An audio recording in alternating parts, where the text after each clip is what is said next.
Do you find that people are constantly interrupting you in meetings? Or maybe they question or even completely dismiss your suggestions at work. And maybe even worse, your team totally ignores you. If you think you have some great ideas, but you aren't getting your point across, you may have a confidence problem. Or more specifically, your team doesn't have confidence in you. It might be time to take a look at how your messages are being perceived by your team. It's possible you have a delivery problem. So stick around and we'll see what we can do to help improve the way that you deliver your ideas.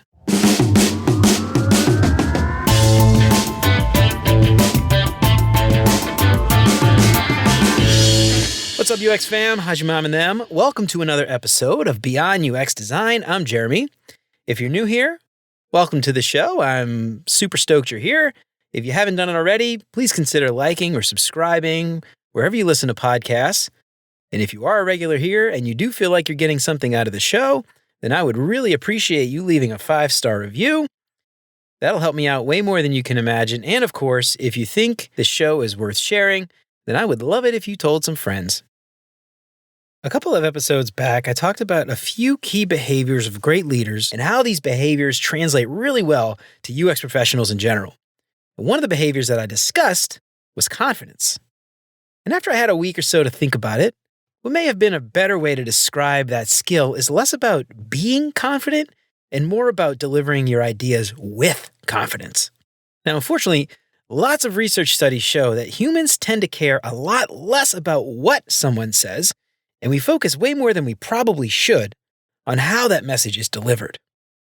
I recently finished the book by a woman named Vanessa Van Edwards called Cues, which I think is a fantastic book that UX designers who care about how they present themselves at work should definitely read.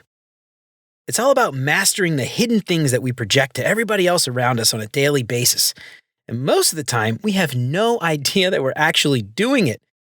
Some people are naturals and they can just command a room, even if their message is a load of crap.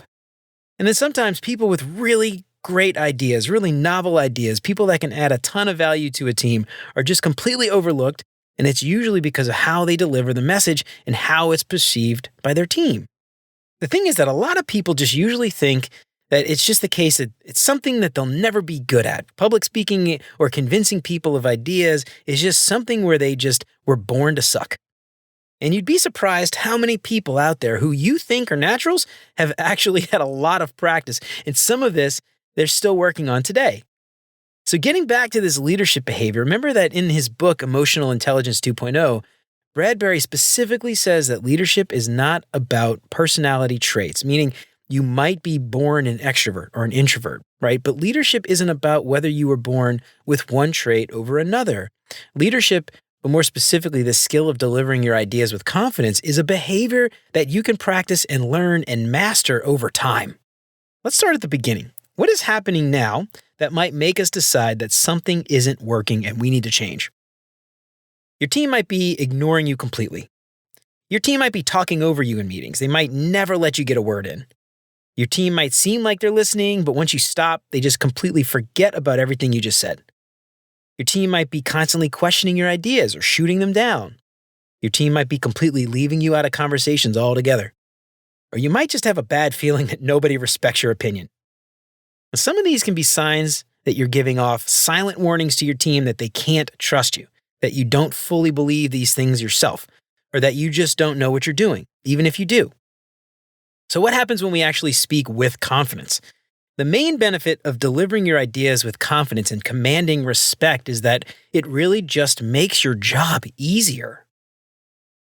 It'll most likely help you stand out more. Your presentations will probably be more memorable. You'll likely get less pushback. You'll most likely find it easier to sell your ideas and get your team bought into these things that you want them to help with. It may even ultimately help with promotions or raises because you'll just sound more enthusiastic and engaged, like you want to be there. And your boss will end up having more confidence in you and your abilities. And all this might happen just by changing the way that you speak and present yourself. It's not a bad deal, really. And the reality is that human beings focus a lot on how others deliver their message, and sometimes more than they focus on the message itself. So how we deliver our messages might actually be undermining the message completely. And that's not good if we have something really important to add to the conversation. All right, now listen, before I get into this, I want to say that some of these skills can absolutely be used maliciously. And remember, one of the things that we discussed in the last episode on these important behaviors is we should be mastering integrity. So do not use these methods to gaslight. Do not use these methods to hurt your teammates or sell ideas that you know are wrong or selfish things that don't help the larger team or the company. Do not do that. We should be using these tactics to benefit the users, right? To sell ideas on behalf of the users. Always remember that these things should be used to help improve the product for users and not to gain any kind of personal favors or to use them for selfish reasons. If you do that, you're a big fat jerk, so don't do that, okay? One of the other big things here is to understand our bias. And as UX professionals, it is really important for us to understand our biases, to understand that paying attention to how someone delivers their message might affect us on an instinctual level. But by knowing that we do that, we should try to pay more attention to the message itself and less on how it's delivered. And the point out of this episode today is to understand that humans tend to do this, and your team most likely tends to do this. And so knowing that, we can improve how our message is delivered. This is to help you as a UX professional get your ideas across to people who might have these biases. But it's also important to note these things and understand that just because someone on your team displays some of these cues that can make us sound nervous or less confident, it does not mean that their ideas are less important or that they are less confident. I think that's really important to remember. So we're going to learn about the biases. We're going to watch out for them, but know that we're going to change the way we speak because other people have these biases, okay? But like I said, I recently read Cues by Vanessa Van Edwards, and I think this is an amazing book, and it can really help you to sell your ideas as a UX professional. I want to touch on some of the things that Van Edwards talks about in her book. It's not going to be an exhaustive list, right? Some of these things in the book touch on visual cues like body language and things like that. Now, that said, I think it's important to note that some of the issues we have with sounding confident in our own message have a lot to do with posture. And one quick thing I want to highlight from the book is this idea that a lot of our bad vocal cues come from the fact that we aren't breathing while we speak. And we could dive pretty deep into the tips that Van Edwards gives on body posture, but just remember that in order to speak with confidence, we really need to breathe. So sit up straight, stand up straight, and make sure that your lungs have air and you're setting yourself up for success. And definitely buy cues for some more specific details on how your posture might be killing your message. And today I want to touch more on the vocal aspect of a few of the things that Van Edwards lays out in the book. There are two main aspects to keep in mind when we talk about delivering your message and getting your point across to influence your teams in a positive way. There are confidence cues, right? These are cues that we use to show that we believe in our message and that it's safe for our teams to also believe in our message. And then there are warmth cues, or sounding likable, having a more dynamic range, or really just adding energy and personality to your message.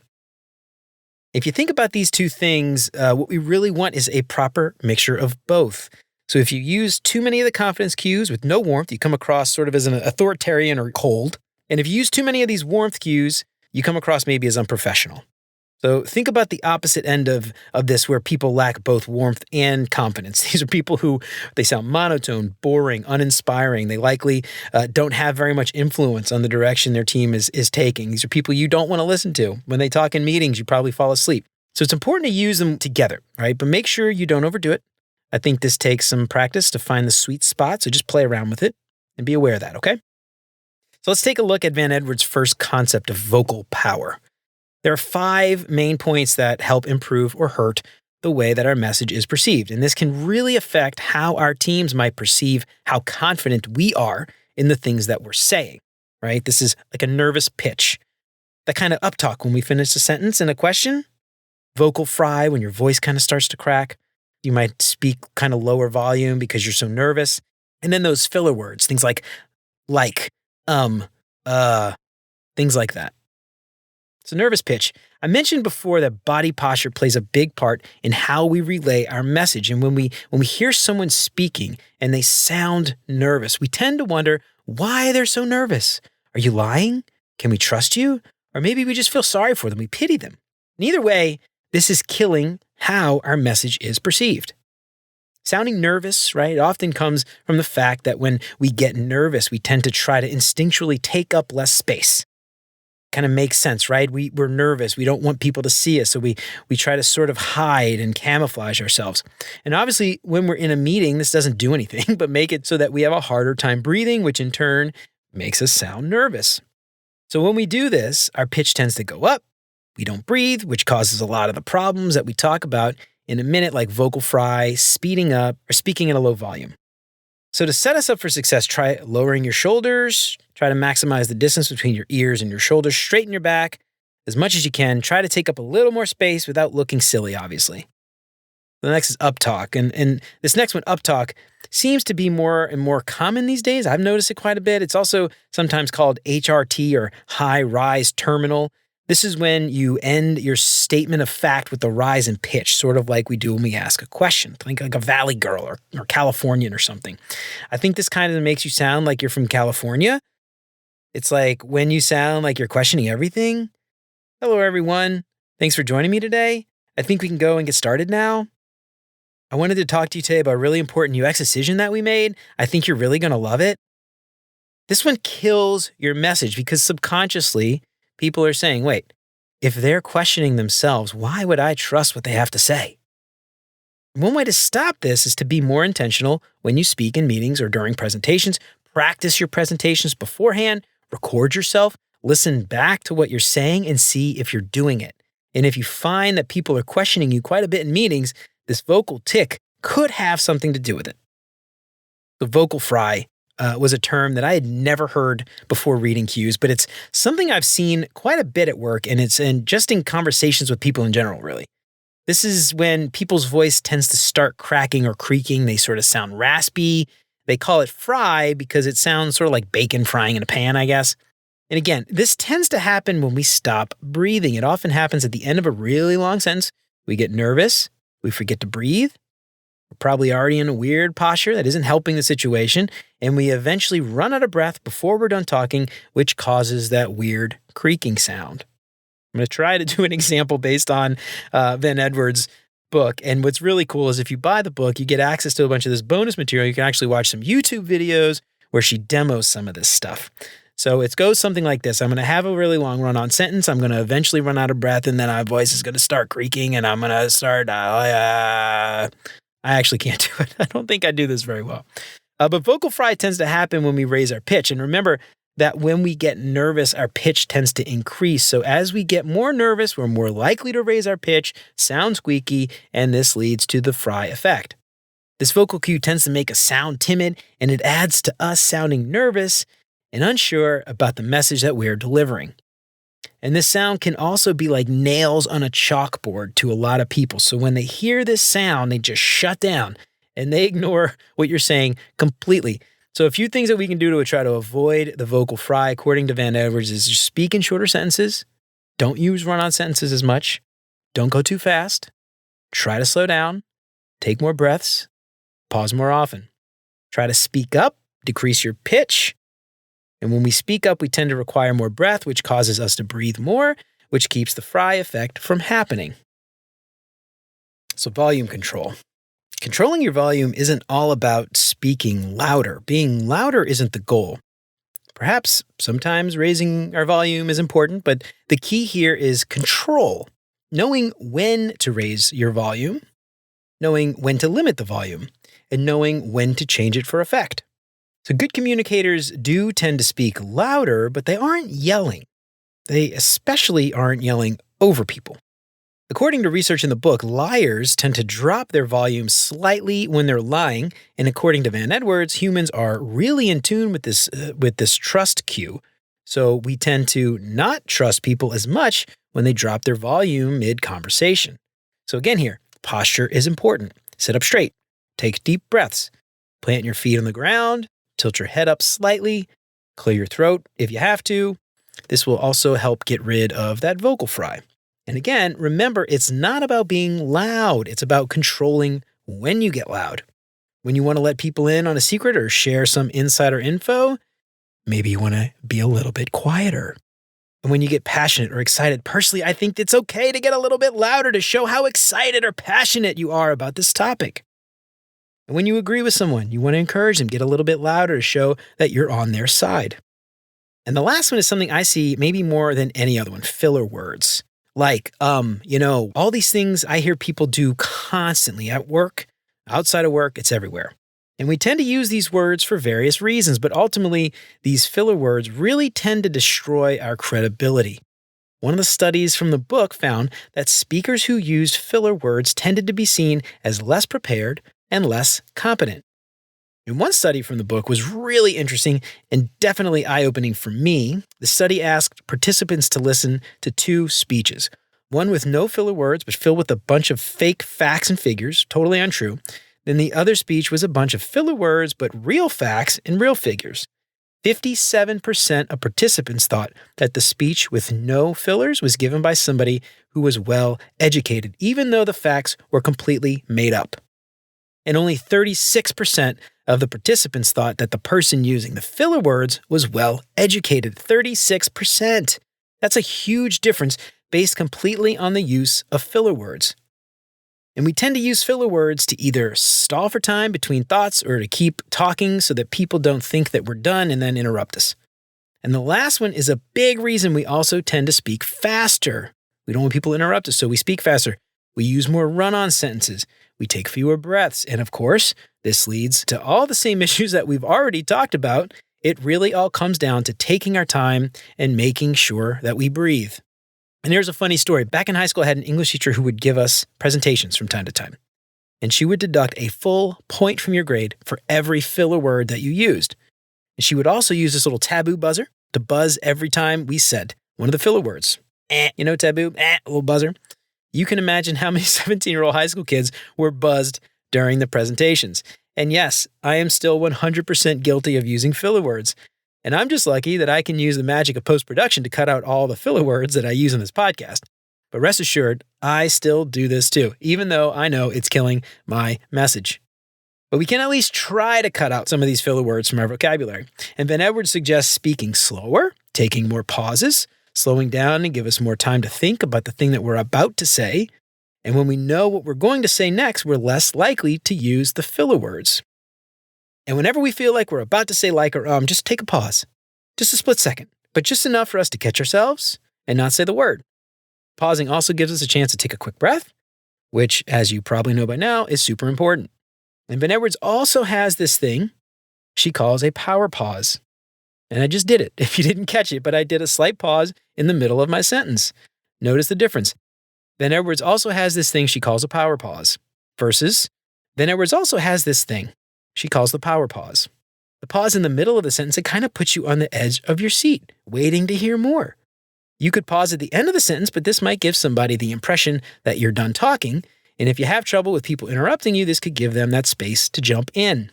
But if you pause in the middle of the sentence, I did it again, they are less likely to interrupt because they know that you're still in the middle of your thought. And there's one other awesome tip that Ben Edwards gives. When people at work are doing something in a meeting, like maybe snapping at you for some reason or saying something inappropriate, you just take a small pause, you stare at them, and you let them know that you don't approve. And I could see this working well in person. I'm not sure how well that might work in a virtual meeting, but I thought that it was kind of an amusing little tactic to get people to stop and think about how they're behaving. It's kind of funny. I definitely want to try this at some point in the future to see if it works, but hopefully I'm not in this situation all that often.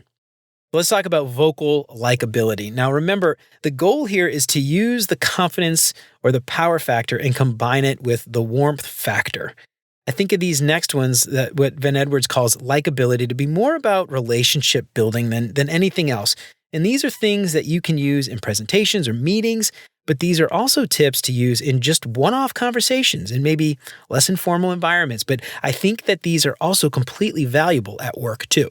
Now, again, remember, this is not to manipulate people into doing your bidding or trick them into thinking that you like them when you secretly can't stand them.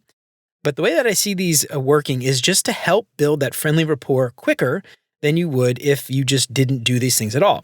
And you might actually notice you do some of these things unconsciously already. At least I found myself doing a lot of these things. I doubt I'm that abnormal, although after I say that out loud, I actually have no idea how abnormal I actually am. Ben Edwards breaks this likability factor into 4 main groups: the memorable first impression, sounding friendly, sounding encouraging and inviting, and then sounding more interesting.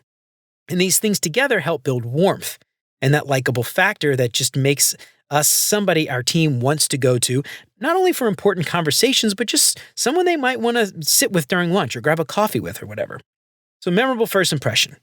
Humans are funny, and people are most likely going to judge you the first 200 milliseconds that they meet you for the first time. Research shows that people often judge you based on your appearance, how you talk, your posture. Even a limp handshake can give somebody the impression that you're passive or easily manipulated. And what's also weird is that humans have this bias that is sometimes called the halo effect. And that's when we perceive somebody to have a positive trait, and we assume that they must have other positive traits, or sometimes we even think they're perfect. Now, conversely, when we see somebody doing something we don't like, maybe bad posture, maybe a weak handshake, we assume that they must be bad at everything else. So this first impression is really important when you go in for an interview or you join a new team. And maybe it's too late for a first impression for your current role, but this is something to think about as you transition between various jobs or organizations at work, life in general. So practice your opener. Practice saying, "Hello, my name is." Practice that question that you know everybody will ask. Tell me about yourself. Write a couple of bullet points. Make sure you hit those things. Try recording it, listening to it to make sure that you know how other people hear you. So practice it until it's second nature. Try not to sound like a robot. And also note that when you go into a meeting, don't just complain about the internet not working or your computer being slow. Don't do that. Terrible first impression. Just tell everybody hello, that it's great to see them. Don't start a meeting on a down note, especially if you don't know everybody on that call. So sounding friendly. Van Edwards suggests using what she calls a warm-up cue.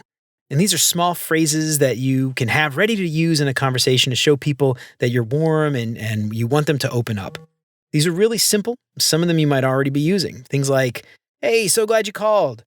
"Hey, Jim, it's been too long. How's it going?" Or, "Well, hello. How's life?" Or when you start a meeting, you could say things like, "Hey, everybody, happy Friday." Or, "Oh, it's great to see everybody today. Thank you for joining."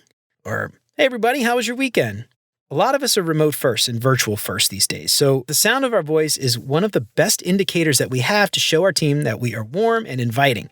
So these types of cues are really critical to showing your team that you're open and happy to hear from them or answer whatever questions they might have about anything. And sounding encouraging and inviting. And in cues, Van Edwards lists out a couple of types of cues that we give off to encourage people to open up and to engage with us. And the first is what she calls a listening sound. And these are little noises that we make when we listen. And a lot of times we do this kind of to ourselves without even realizing it. These are sounds like, ah, oh, These often might go along with a head nod, maybe. The second is encouraging words. These might be words like yes, or wow, or interesting, or really fascinating. Another one I say a lot, maybe too much, is, "Oh, that's funny," or "Oh, that's hilarious." These are things that we say while somebody else might be talking. It's usually when we agree or we find something interesting. And these cues tell the speaker that we are listening and that we want them to keep talking. We want them to continue. And what's funny is that doing a lot of interviews on the Retro Time podcast, I'll go back and I'll listen and I'll hear myself doing this all the time. And it might be something that you're not even aware of doing, but you might be doing it already today. So just knowing that this is a way to engage with people on our team and get them to open up is a really important thing to know and to make sure that we're doing to get our team to view us as somebody that they can trust, that they can lean on, that they can get advice from. And what's maybe just as important to know here is that studies have been done, and people who do not use these types of interjections are often perceived as cold and harsh. So if you're often one of those straight-faced stoic types, or maybe you're just an introvert, just try throwing some of these little sounds or words into your conversation to help make you more open and inviting. Doesn't have to be that hard. Sounding more interesting. So lastly, what's important to remember is that people on our teams are paying very close attention to how we say things, maybe more than they're actually paying attention to what we're saying. And knowing this can help us get our point across more clearly by being more engaging and making what we have to say something they actually want to hear, right? We need to speak so that our teams find us interesting. So think about presentations that you've sat through where the speaker was monotone the entire time, straight-faced, hands by their side, reading from index cards or something like that. Do you even remember what they were talking about? Probably not, because it was so boring that you don't even remember the content of their talk. no matter how smart or insightful the ideas may have actually been. So a simple way to get our teams to pay closer attention to our ideas is to add some emotion into our presentations. Use hand gestures. I'm doing it right now. You can't even tell. Use dynamic range and vocal variety. Change the pitch or volume as you approach that big idea or insight. You see what I just did? Emotion captures people's attention, and if you're excited to deliver the message, it tells your audience that what you have to say is really exciting and that they need to pay attention. And as UX professionals, we get really excited about helping users. We get really excited about solving challenging problems. We get really excited and passionate about designing or research or whatever it is that we care about. And when we care about something that much, we shouldn't act ambivalent about it. So we should be sharing our ideas and thoughts with as much passion and excitement as we brought to uncovering those insights in the first place. One of the interesting things that Van Edwards points out in her book is that when we practice too much and read straight from a script, we lose a lot of that emotion. So instead of rehearsing a script and reading it word for word, she suggests a simple outline, follow the outline, but leave space for you to ad-lib, improvise, so that you can bring some of that emotion into your presentation. And lastly, she advises sort of channeling your inner idol. So find your favorite speaker and try to mimic some of the things that they do. Maybe it's Martin Luther King. Maybe it's Steve Jobs. Maybe it's John F. Kennedy. Hopefully it's not Donald Trump. My personal favorite is Simon Sinek. But go and watch videos of them talking. See what they do. See what gestures they make. What vocal cues do they use? Try to take some of that and incorporate it into your presentation. It doesn't have to be perfect impression. It shouldn't be really. But just think about how they would deliver some of your ideas if they were to talk about them. So before your next big presentation, take some deep breaths, fix your posture, try some vocal exercises to get your vocal cords ready. I like to do me, and think about how your favorite speaker would present the ideas. So some things to keep in mind. Before we wrap this up, I want to leave you with a few things to keep in mind during your next meeting presentation. Number one, try to be yourself. Get as comfortable as you can be. Remember that being nervous causes our body to do a lot of these things that cause us to sound nervous, like speaking too fast, not breathing properly, hunching over, the vocal fry effect, and all that bad stuff. Next, don't forget to take a breath. The breathing will allow your body to do all that stuff that it needs to do to make sure that you don't sound nervous. Third, speak slowly. Try to take more pauses. Number 4, don't forget that we need the right mix of confidence and warmth. We need to find the balance so that we don't come across as too authoritarian or too unprofessional. Next, use some of those vocal cues like listening sounds, encouraging words to get your teams to open up to you. Next, use vocal variety and emotion when you're presenting to get your team to want to pay attention to your message. And lastly, try to channel your inner speaking idol and take some cues from the way that they talked or gave presentations. Well, all right, y'all, I think that's it for me for today. I really enjoyed reading cues. I think it provides a lot of really valuable insights into how we can improve how we deliver our message so that people focus less on us and more on what we have to say. And this book has a ton more stuff to dig into, so check the show notes for a link to purchase the book, and also check out Vanessa Van Edwards on YouTube. She's got a lot of great videos and examples of some of the things that we talked about today, like vocal fry, which unfortunately I don't think I can really mimic all that well. So check out our YouTube channel because she's got some really great examples of that. When you hear her do it, you'll be like, oh my God, yes, I know exactly what you're talking about. Check out the show notes for links to all that, and make sure you pick up the book. It is really, really, really good. So what do y'all think? Have any of you already read cues? Have you tried anything from the book? Has it helped you to get more respect and credibility within your team? Let me know what you think on LinkedIn or shoot me an email at hello@beyonduxdesign.com. I'd love to hear from you. And if you like what you heard today, don't forget, like or subscribe wherever you listen to podcasts. If you feel like you're getting some out of the show, I would love it if you left a 5-star review. That would help me out so much more than you know. It would help other people find the show. And if you know someone who might find this stuff useful, then I would love it if you told a friend. That'd be fantastic. So sign up for the newsletter. Check out all the past episodes at beyonduxdesign.com. I hope you keep coming back for more great UX tips from Beyond UX Design. And until next time, remember, you're more than a designer because there's so much more to UX than design. I'll see you around. Take care, y'all.